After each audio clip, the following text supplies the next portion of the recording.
আচ্ছা, প্রাথমিকভাবে আমরা যেভাবে ছিল সেভাবে আমরা টেবিল দিচ্ছি এবং এর পরবর্তী সময়ে আমরা বলেছি যে শিক্ষার্থীরা এক বেড এক টেবিল এবং এক আলমিরা নিশ্চিত করতে এক রুমে যে কয়টা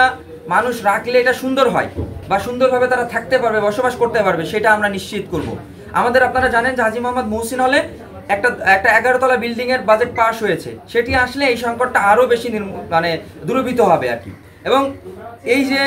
এখানে যে বিষয় রয়েছে, আমাদের সিনিয়র যে সকল শিক্ষার্থীরা রয়েছেন তারা চলে গেলে এবং সেই জায়গায় অ্যালটমেন্ট এখান থেকে কমিয়ে দেওয়া সম্ভব হবে এবং এটা আমি মনে করছি যে আগামী 1 মাস বা 2 মাসের মাঝেই এখান থেকে আমরা শিক্ষার্থী কমিয়ে তাদের যে আবাসনের সুন্দর পরিবেশ সেটি আমরা নিশ্চিত করতে পারবো। আসলে এখানে দুইটি বিষয়, এক হচ্ছে যে আগে হল সংসদ বা ডাকসু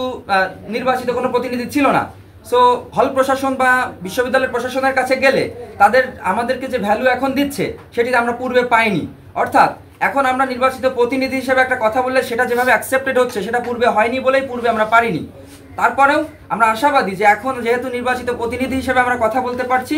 এবং এই যে বিষয়গুলো বাস্তবায়ন করার জন্য কাজ করতে পারছি এবং এটির যে মানে ধারাবাহিকতা এটি থাকবে। আমরা একটা কথাই বলতে চাই যে হাজী মোহাম্মদ মহসিন হলের শিক্ষার্থীরা যে স্বপ্নের নীড় হিসেবে হাজী মোহাম্মদ মহসিন হলকে কল্পনা করে সেই নীড় বাস্তবায়ন করে ছাড়বো ইনশাআল্লাহ।